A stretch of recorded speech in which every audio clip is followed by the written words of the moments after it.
Hello, আসসালামু আলাইকুম everyone. আশা করি সবাই অনেক অনেক ভালো আছেন।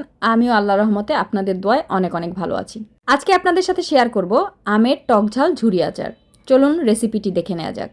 যেহেতু আমের আচার দিব সেহেতু আমার তো কাঁচা আম লাগবে, তো আমি 5 কেজি কাঁচা আম আনিয়ে নিয়েছি বাজার থেকে। আমগুলো কিন্তু সাইজে অনেক বড় ছিল, আর আমি বড় দেখেই আনিয়েছি, কারণ বড় আমগুলো কুচি কুচি করতে বেশি সুবিধা হয়। আমি আমগুলোকে প্রথমেই গ্রেটার দিয়ে কুচি কুচি করে নিয়েছি। এরপর কিন্তু এটাকে আর ধোয়া যাবে না, যেরকম আছে ওই রকমই। এরপর আমি এটাতে লবণ দিয়ে ভালোভাবে মাখিয়ে নিব অনেকক্ষণ। আমটাকে ভালোভাবে মাখানো হয়ে গেলে আমি এটাকে একটা সুতি নরম কাপড় দিয়ে ভালোভাবে টাইট করে বেঁধে দিয়েছি বেশ কিছুক্ষণের জন্য। এতে করে আমে যে টক পানিটা ছিল এটা পড়ে যাবে, এবং সাথে সাথে লবণ যেটা ছিল ওইটাও চলে যাবে। এখন আমি একটা বড় কড়াইতে সরিষার তেল দিয়ে নিব পরিমাণ মতো। অনেকে এই আচারটাতে বাগার দেয় না, এমনিতেই বানিয়ে ফেলে, মানে তেলটা গরম করে শুধু আম মাখানোটার উপরে দিয়ে দেয়, কিন্তু আমি এটা বাগার দিয়ে বানিয়েছি। তেলটা গরম হয়ে গেলে আমি এটাতে 5 ফোড়ন দিয়ে দিয়েছি আর শুকনো মরিচ দিয়ে দিয়েছি। শুকনো মরিচটা যখন ভাজা ভাজা হয়ে যাবে আর 5 ফোড়নটাও ভাজা হয়ে যাবে, তখন আমি এতে দিয়ে দিব বেশ কিছু রসুন আর কাঁচামরিচ। এখানে রসুনটা যত বেশি দিবেন টেস্টটা তত ভালো আসবে। আমি এখানে অনেকগুলো রসুন দিয়ে দিয়েছি, দেখতেই পাচ্ছেন। তারপর আমি এটাকে বেশ কিছুক্ষণ নাড়াচাড়া করব, একটু ভাজা ভাজা করব আর কি রসুনটা। তারপর এতে দিয়ে দিব পরিমাণ মতো লবণ। যেহেতু আমার ওখানে লবণ দিয়ে মাখা আছে আমটা, তাই আমি বেশি দিইনি, পরিমাণ মতো দিয়েছি। এখন আমি কুচি করা আমগুলো আস্তে আস্তে এই তেলের মধ্যে দিয়ে দিব। অল্প অল্প করে কয়েকবারে আমি আমগুলো দিব।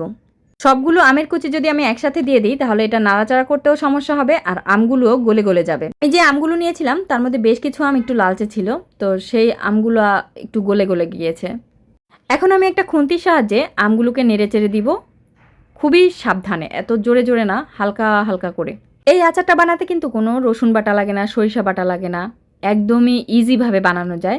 তার জন্য আমার এই আচারটা বানাতে অনেক বেশি ভালো লাগে। আমের পানিটা যখন একটু শুকিয়ে আসবে তখন আমি এতে দিয়ে দিব ভিনেগার।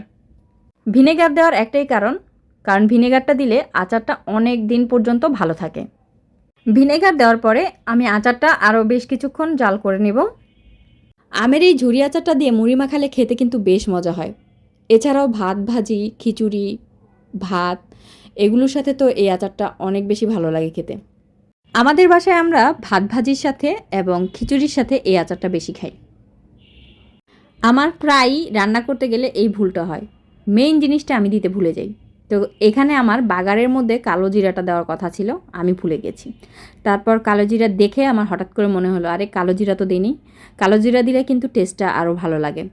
যাই হোক, কালো জিরা দেওয়ার পর আবার কিছুক্ষণ একটু নেড়ে চেড়ে মিক্স করে দিলাম। এই তো আমার আচার প্রায় রেডি। এখন এটাকে আমি ঠান্ডা হওয়া পর্যন্ত রেখে দিব। পরের দিন সকালবেলা এটা বয়ামে ভরবো। আমের এই আচারটা ডুবো তেলের মধ্যে রাখলে ভালো থাকে অনেক দিন। এটা প্রায় 1 বছর পর্যন্ত সংরক্ষণ করা যায়। আর যেই বয়ামটাতে ভরবো সেটা অবশ্যই শুকনা থাকতে হবে। শুকনা না থাকলে, একটু ভেজা ভেজা থাকলে আচারটা নষ্ট হয়ে যায়।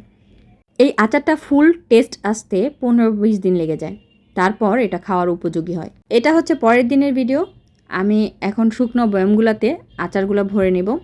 অনেকগুলো আচার হয়েছে মাশাল্লাহ।